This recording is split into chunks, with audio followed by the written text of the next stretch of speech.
Assalomu alaykum aziz dindoshlar. Bugundan yangi bo'lim boshlayapmiz, ya'niki Qur'oni Karimda so'zma-so'z tarjimasi. Ushbu darslar orqali siz arab tilini bilmasangiz ham Qur'oni Karimdagi suralarni so'zma-so'z tarjimasi orqali Qur'oni Karimda sekin-sekin tushunib borasiz va u orqali ko'plab yangi so'zlarni o'rganishingiz va Qur'oni Karimda tarjimasini tushuna olishingiz mumkin.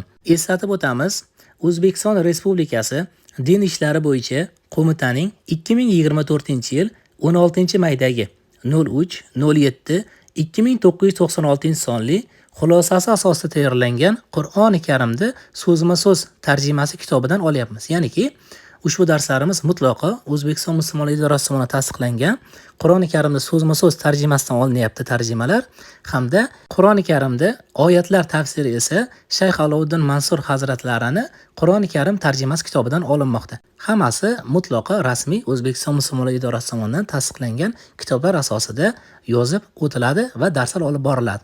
Demak, birinchi darsimizni boshladik. Birinchi darsimizga Ixlos surasidan boshlaymiz.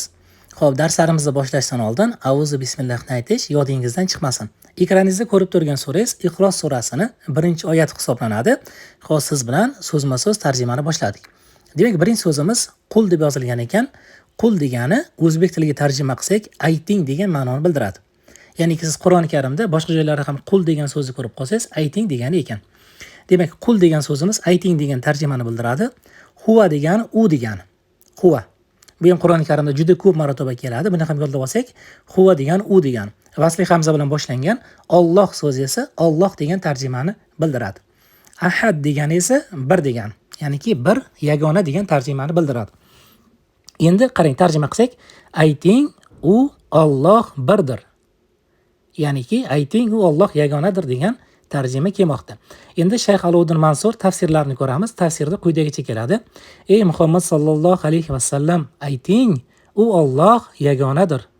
Demak, birinchi suramizning tarjimasi qul degani ayting, huva degani u, Alloh degani Alloh degani, ahad degani bir, yagona degani yoki. Shuni tarjima bo'lyapti. Ayting u Alloh yagonadir degan tarjima bo'lyapti. Endi ikkinchi oyatga o'tamiz.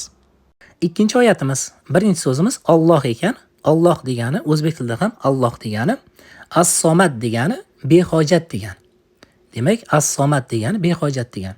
Xo'p, tafsirga qaraymiz. Tafsir: Alloh behojat, lekin hojatbarordir. Xo'p, hojatbarordir nima degani? Ya'niki barcha hojatlar undan so'raladi. Ya'niki hamma hojatlar Allohdan so'raladi, ammo u hech kimga muhtoj emas. Tafsir shunaqa. Demak, Alloh degani, As-Somad degani behojat, lekin hojatbarordir. Hojatbaror degani nima ekan? Hamma Allohdan yordam so'raydi, lekin Alloh hech kimga muhtoj emas. 3-oyatga o'tamiz. 3-oyat tarjimasi: Lam yalid. Lam yalid degani tug'madi degani, o'zbek tarjimasi. O'rtadagi va esa va degani. Lam yulad degani bu tug'ilmadi degani. Demak, lam yalid tug'madi va lam yulad tug'ilmadi. Tafsir: u tug'magan va tug'ilmagan ham. Xo'p, endi tafsir qiladigan bo'lsak, ya'ni Allohning o'g'li ham, qizi ham, ota-onasi ham yo'qdir. U azaliy va abadiy zotdir. 4-oyatimiz tarjimasiga o'tamiz. Valam yakun. Valam yakun degani va bo'lmadi degani. Lahu degani esa unga degani. Kufuvan degani teng degani. Ahad degani esa hech kim degani. Shunda so'zma-so'z tarjima qilsak, va hech kim unga teng bo'lmadi.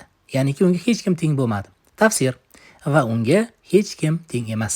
Ushbu oyatni ko'proq ma'nosini tushunish uchun endi Shayx Muhammad Sodiq, Muhammad Yusuf hazratlari tafsirini ko'rib o'tamiz. Va unga hech kim teng bo'lmagan. Ya'ni Alloh taolaga biror zot na zotida, na sifatida, na amalida teng bo'lgan emas, bo'la olmaydi ham. Umumiy holatda shunaqa holatda tafsir qilinmoqda. E'tibor bersangiz, faqat so'zlarning o'zini emas, tafsirlari bilan birgalikda ko'rdik. Shayx Muhammad Sodiq, Shayx Alovuddin Mansur hazratlari tarjimalari bilan, tafsirlari bilan ko'rdik. Nima uchun? Chunki Qur'oni Karimda arab tilidagi bitta so'zni bir nechta tarjimasi bo'lishi mumkin. Agar faqat so'zlarni o'zini tarjima qilib ketsak, adashib qolishimiz mumkin. Shuning uchun mana tarjimalari bilan, tafsirlari bilan birgalikda sizlar bilan ko'rib o'tdik. Agarda biz masalan bir haftada, bir kunda emas mana, bir haftada bittagina surani yodlasangiz, bir oyda 4 ta surani tarjimasi bilan, tafsirlari bilan yodlab olasiz. Bu esa yana ham yaxshiroq Qur'oni Karimni tushunishimizga olib keladi. Bugungi darsimiz shu yerda o'z nihoyasiga yetdi. Keyingi darslarimizgacha salomat bo'ling.